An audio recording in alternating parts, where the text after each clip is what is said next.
బెంగుళూరుకి just కొంచెం దూరంలో ఇలాంటి ఒక పీస్‌ఫుల్ అండ్ బ్యూటిఫుల్ ప్లేస్ ఉందని మీకు తెలుసా? మీకు తెలియకపోయినా పర్లేదు నేను చూపిస్తాను మీకు. ఇదే pyramid valley international a meditation centre in Horahulli, Bengaluru. కానీ జస్ట్ ఒక టూరిస్ట్ ప్లేస్ అనుకుంటే మాత్రం మీరు పప్పలో కాలేసినట్టే. మీకింకా క్లియర్‌గా చూపించాలంటే ఈ వీడియో ఎండింగ్ వరకు మీరు చూడాల్సిందే. ఈ ట్రిప్ ఫుల్ డీటెయిల్స్ మీకు ముందు వీడియోలో చెప్తాను. ఇంకా లేట్ చేయకుండా వీడియోనైతే స్టార్ట్ చేద్దాం మనం. దానికంటే ముందు మీరు గనుక ఈ ఛానల్‌ని ఫస్ట్ టైమ్ చూస్తున్నట్టయితే మర్చిపోకుండా సబ్స్క్రైబ్ చేయండి. Welcome back to the Moni Ravi channel. Let's start the video. Okay, first మనం పిరమిడ్ వ్యాలీకి ఎలా వెళ్దామో చూద్దాం. ఇక్కడ మాకు ఇంకా బస్ దిగంగానే ఇట్లా బోర్డు కానొచ్చిందనమాట. పిరమిడ్ వ్యాలీ ఇంటర్నేషనల్ 2 కిలోమీటర్స్ అని చెప్పేసి మెయిన్ రోడ్ హైవే మీనే. అయితే ఇక్కడికి ఎలా రావాలంటే మేము స్టార్ట్ అయింది ఎలక్ట్రానిక్ సిటీ ఫేజ్ 2 నుంచి నైస్ బస్ స్టాప్ దగ్గరకు వచ్చి అక్కడ నైస్ 10 అని బస్సు తీసుకుంటే దాని టికెట్ ప్రైస్ వచ్చేసి 80 రూపీస్ ఉంటుంది. టోల్ గేట్ ఫీ వచ్చేసి 35 రూపీస్. అలా మేము వన్ డే పాస్ తీసుకున్నాం. పాస్ తీసుకోగానే బస్ అయితే స్టార్ట్ అయింది. అక్కడి నుంచి బస్ జర్నీ ఇంకా స్టార్ట్ అయిన తర్వాత నెక్స్ట్ మిడిల్‌లో మనం ఒక బస్ అనేది చేంజ్ అవ్వాలి. ఏం బస్ అంటే అది ఎంకేటీ 5 గాని, 213 గాని బస్సులుంటాయి. ఎక్కడ దిగాలి? నైస్ రోడ్డు కనకాపుర జంక్షన్ దగ్గర దిగి ఈ బస్‌కనేది చేంజ్ అవ్వాలి. అక్కడ చేంజ్ అయిన తర్వాత మేము వన్ డే పాస్ తీసుకున్నాం గదా! అక్కడ టికెట్ ఏం తీసుకోలేదు మేమింకా. అక్కడ కనకాపుర రోడ్ జంక్షన్ దిగిన తర్వాత ఇంకా కొప్పెగూడి అనే ప్లేస్ దగ్గర మనల్ని బస్ అనేది దింపుతది. లేకపోతే పిరమిడ్ వ్యాలీ అని చెప్పేసినా గూడా బస్సోళ్ళు అక్కడ దింపేస్తారు మనల్ని. సరేనని ఇంకా మేము అక్కడ దిగేసి బోర్డ్ చూడంగానే మాకు 2 కిలోమీటర్స్ అనొచ్చింది. అంటే ఆటోలు గూడా అవైలబుల్ ఉన్నాయి. కాకపోతే మేము 2 కిలోమీటర్స్ గదా! ఆ రోడ్డుని గూడా చూద్దాం, కొంచెం ఎక్స్‌ప్లోర్ చేద్దాం అని చెప్పేసి మార్నింగ్ అయితే మేము నడుచుకుంటానే యెళ్ళాం అది. 2 కిలోమీటర్స్ నడుచుకుంటూ యెళ్ళేటప్పుడు మాకింకా తామర పువ్వులు, ఆంజనేయ స్వామి మాకెట్లా అనిపిస్తుందంటే ఇంకా బెంగుళూరులో ఉన్నట్లు లేదు. ఒక మంచి నేచర్‌లోకొచ్చామన్న ఫీలింగొచ్చింది మాకైతే. మీకు గూడా కనిపిస్తుందా మొత్తం చెట్లవనున్నాయి. బెంగుళూరు సిటీలో నార్మల్‌గానే చెట్లెక్కువుంటాయి. ఇటొచ్చేసరికి ఇంకా కొండలు, చెట్లు పీస్‌ఫుల్‌గా అంటే ట్రాఫిక్ ఎక్కువ అసలు ఏం లేదు. ఎంత పీస్‌ఫుల్‌గా ఉందంటే అంత పీస్‌ఫుల్‌గా ఉంది. మంచిగా ఎంజాయ్ జేయొచ్చు. అలా ప్రకృతిని ఎంజాయ్ చేసుకుంటా ఎళ్ళేటప్పుడు మనకి మధ్య మధ్యలో బోర్డ్స్ కూడా కనిపిస్తాయి. అంటే ఎంత దూరం వచ్చాము, ఇంకా ఎంత దూరం ఉందని చెప్పేసి. అలా 2 కిలోమీటర్స్ కంప్లీట్ అవ్వంగాల్నే మనకి ఇంకా దగ్గరకొచ్చేసింది పిరమిడ్ వ్యాలీ. అక్కడ మీకు పోస్టర్ కనిపిస్తుంది గదా! అదే మెయిన్ ఎంట్రన్స్ గేట్ అనమాట. ఇక్కడికైతే కొత్తగా చూడ్డానికి వచ్చిన లైక్ మాలాంటి వాళ్ళకి గూడా ఏమి ఇబ్బంది లేకుండా మొత్తం క్లియర్‌గానే పోస్టర్‌లో పెట్టి లేకపోతే రూట్స్ ద్వారా మనం ఎళ్ళేటప్పుడు అర్థమవుతది ఎంత దూరం ఉందని చెప్పేసి. ఇదైతే మెయిన్ గేట్ అనమాట. అక్కడ మీకు కనిపిస్తుంది గదా! పిరమిడ్ వ్యాలీ అని చెప్పేసి. అలా లోపలికెళ్ళేటప్పుడైతే వాకింగ్‌కెళ్ళే వాళ్ళకైతే అంటే నడుచుకుంటూ ఎళ్ళే వాళ్ళకైతే ఫీ ఏం ఏం లేదు. కానీ బైక్‌లు, కార్లు వస్తారు కదా! వాళ్ళకైతే ఏమో పార్కింగ్ ఫీ ఉంది. మనం ఇంకా నడుచుకుంటూ ఎళ్ళేటప్పుడు ఆ మిడిల్‌లో మనకి సైన్ చేపిస్తే లోపలికెళ్ళొచ్చు అని. ఇక్కడ కార్లు చూసారు కదా! ఎన్ని కార్లున్నాయో. అంటే అంతమంది ప్రశాంతత కోసం నేచర్‌ని ఎంజాయ్ చేయడానికి, ప్రకృతిని చూడ్డానికి వచ్చిన్నారు. ఇంకా అలా మనం లోపలికి ఎంటర్ అవ్వంగాల్నే మనకిలా పోస్టర్‌లు కానొస్తాయి. అనపశక్తి మెడిటేషన్ అని కానొస్తుంది గదా! మీకు అన అంటే ఇన్ బ్రీత్, అపన అంటే ఔట్ బ్రీత్, సతి అంటే బియాన్ విత్ అంటే తెలుగులో మనకి అర్థమయ్యేలాగా చెప్పాలంటే మన శ్వాస మీద మనం నిలకడగా ఉండి దాన్ని ఇన్ డెప్త్‌గా మనం అర్థం చేసుకోవడం అనమాట. ఇట్లా చేస్తా ఉంటే ఇక్కడ మళ్ళీ గోశాల గూడా ఉంది. అది నేను వీడియో మీకు నెక్స్ట్ వీడియోలో అప్‌లోడ్ చేస్తాను. ఇట్లా లోపలికెళ్ళేటప్పుడు ఒక్కొక్క పోస్టర్ మీద మీరు లిటరల్లీ నమ్మరు. ఒక్కొక్క కొటేషన్ చదువుకుంటా పోతుంటే మనకెంత పాజిటివిటీ మనకు తెలియకుండానే మన మైండ్ మొత్తం కామ్ అయిపోతా ఉంటది.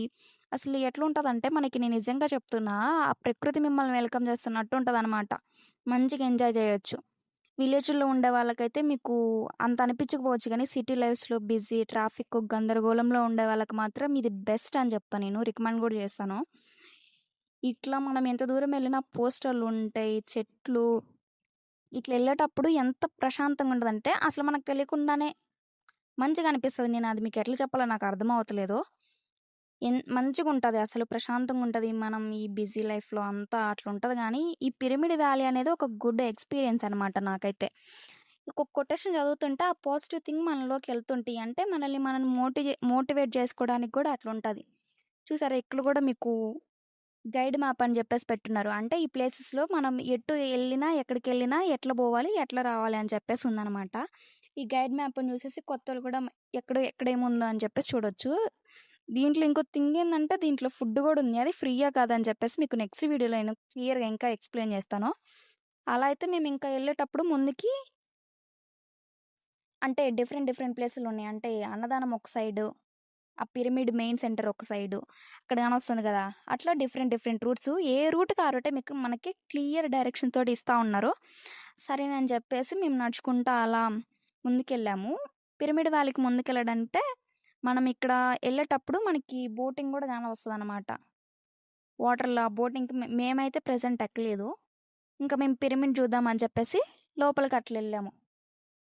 అసలు ఎంత క్లీన్‌గా, ఎంత ప్రశాంతంగా అనిపిచ్చిందంటే సూపరుంది అసలు. నేనింక దాన్ని మాటల్లో చెప్పలేననమాట. అట్లా ముందుకెళ్తా ఉంటే, ముందుకెళ్ళిన తర్వాత చెప్పున్నాను గదా మీకు ముందే పోస్టులు అవన్నీ ఉన్నాయని జెప్పేసి. మీకు జెప్పిన బోటింగ్ ఇక్కడే గానొస్తుంది. కొంతమందయితే ఎళ్ళున్నారు. ఆ బోటింగ్ దగ్గరికి కొంచెం మనం ముందుకెళ్ళి లెఫ్ట్ తీసుకున్నామంటే మనకు గావాల్సింది పిరమిడ్ వ్యాలీ కోసం గదా మనమొచ్చింది. అదైతే కానొస్తది మనకి. ఇప్పుడు మీరు ఎళ్లి రైట్ తీసుకొని లెఫ్ట్ తీసుకున్న తర్వాత ఆ ప్లేస్ వ్యూ ఉంటదనమాట. మనం పార్కు బెంగుళూరులో ఉండే వాళ్ళకైతే కబ్బన్ పార్క్ చూసున్నోళ్ళకైతే అర్థమవుతది. సేమ్ అట్లనే ఫుల్ చెట్లనమాట. ప్రశాంతంగా కూర్చోవచ్చు. ఏం గాకుండా ప్రశాంతంగా ఉండాలి, హ్యాపీ లైఫ్ కావాలంటే నేనైతే ప్రశాంతంగా ఉండాలని కోరుకుంటాను. అలా మీరు గూడా ప్రశాంతత, నేచర్‌ని ఎంజాయ్ చేసే వాళ్ళైతే మాత్రం ఈ పిరమిడ్ వ్యాలీనైతే మస్త్ ఎంజాయ్ చేస్తారు. అలా ఇంకా ముందుకెళ్ళి చూసిన తర్వాత మాకు అసలక్కడ వ్యూ కానొచ్చింది. అసలు చెట్లు కింద మనం కూర్చునేకి ప్రశాంతంగా ఇంకా ప్రశాంతతకి మించింది ఏముంది మనకి చెప్పండి. ఇట్లా ప్రశాంతంగా కూర్చున్న తర్వాత మేము కొద్దిసేపు అసలు వేరే ప్లేసులకి ఎక్కడికైనా ఎళ్తే ఎళ్దాం అనిపిస్తది. ఇక్కడికెళ్ళిన తర్వాత అసలు మనం అడుగడుగుకి కూడా మనం ఆ నేచర్‌ని ఎంజాయ్ చేయొచ్చనమాట. ప్రశాంతంగా గాలి, అసలు మైండ్ మొత్తం ఏం ఆలోచనలు రాకుండా ఒక రిస్టార్ట్ లైఫ్ లాగా అనిపిస్తదనమాట. ఎంత స్ట్రెస్సు, ప్రెజర్ ఉన్నా ఇట్లాంటివి ఎళ్ళిపోతే మనకి అవేం గుర్తురావు. ఇట్లా ఏమో నేచర్‌ని చూస్తేనే మనకట్లా అనిపిస్తదో ఏమో! అందుకే మునులు, ఋషులందరూ కొండల్లో, చెట్లల్లో ధ్యానం చేస్తా ఉంటారు. అందుకే వాళ్ళకంత ప్రశాంతత. ఇక మాకింకా కొద్దిసేపు చూసి ముందుకెళ్ళంగాల్నే అక్కడ మాకు బుద్ధుడు గానొచ్చినారు. అక్కడ కొద్దిసేపు చూసి ఇంకా తన చుట్టూ తిరుక్కుంటా ఎళ్ళలేదు గానీ, మేము లెఫ్ట్ తీసుకొని ఇంకా ఎళ్తున్నాము. చిన్న పిల్లలైతే బాగా ఎంజాయ్ చేస్తున్నారు ఇక్కడ. ఫుల్ ఆడుకుంటున్నారు. వాళ్ళకి గూడా ఇట్లాంటివి చిన్నప్పటి నుంచే చూపించడం వల్ల మంచి హాయిగా ఉంటది. ఇక్కడ చూస్తున్నారు గదా! అదే ఇంకా మెయిన్ పిరమిడ్ వ్యాలీ అంట. అది చూసినారా ఎంత పెద్దగుందో? నాకైతే లోపల ఎట్లుంటదని జెప్పేసి క్యూరియాసిటీగా ఉండి చూస్తూనే అట్లనే ఉండిపోయా కొద్దిసేపు. లోపలికెళ్దామని చెప్పేసి ఇంక దాన్ని చూసి మీకు గూడా చూపించాలి గదా అని చెప్పేసి వీడియో తీసిన.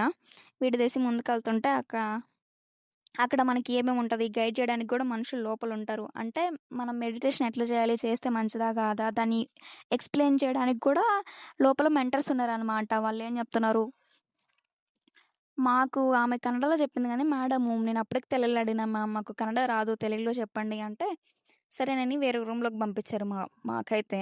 అక్కడ సార్ గూడా కన్నడలోనే చెప్తున్నారు గానీ, మాకేదో కొంచెం అర్థమైంది. నాకర్థమైన దాంట్లో ఏంది, కానీ అక్కడ బోర్డ్స్ డిస్‌ప్లే చేస్తున్నారనమాట. అంటే యోగా వల్ల వచ్చిన చేసే ఉపయోగాలు ఏమేముంటాయి అంటే బయట బాడీ మనం చూసుకోగలిగితే ఇన్‌సైడ్ మన మైండ్‌కి, హార్ట్‌కి ఎట్లా ఉంటదని చెప్పేసి చూపించడానికి అనమాట. మాకు దాన్ని బట్టి ఏమర్థమైంది, ఈ మెడిటేషన్ వల్ల మనకి ఇన్‌సైడ్ బాడీకి చాలా మంచి జరుగుతదని అర్థమైంది. మేమింక కాకపోతే అట్లా ఎళ్తా ఉంటే అక్కడున్న సెక్యూరిటీ గార్డ్ అంకుల్ ఏం చెప్పారంటే, ఇన్‌సైడ్ మొబైల్స్ అలో లేవు అండ్ చెప్పుల్స్ గూడా అలో లేవు. అందుకని చెప్పేసి మేము చెప్పులిప్పేసి లోపలికైతే స్టార్ట్ అయ్యామనమాట. నాకైతే మస్తు క్యూరియాసిటీ ఉంది. లోపల ఎట్లుంటదో అసలు చూద్దామని చెప్పేసి. కానీ మీకు ఇన్‌సైడ్ ఎట్లుందో జూపియాలంటే ఇప్పటికి ఈ వీడియో లెంత్ అయిపోయింది గాబట్టి, ఇక్కడితో అయితే పార్ట్ 1ని కంప్లీట్ చేస్తున్నా. నెక్స్ట్ వీడియోలో ఇన్‌సైడ్ ఎట్లుంది, మేమేం చేశామని జెప్పేసి నెక్స్ట్ వీడియోలో మీకు చెప్తాను. అప్పటి వరకైతే ఈ ఛానల్ మీద ఒక కన్నేసి ఉంచండి మరి. ఉంటాను.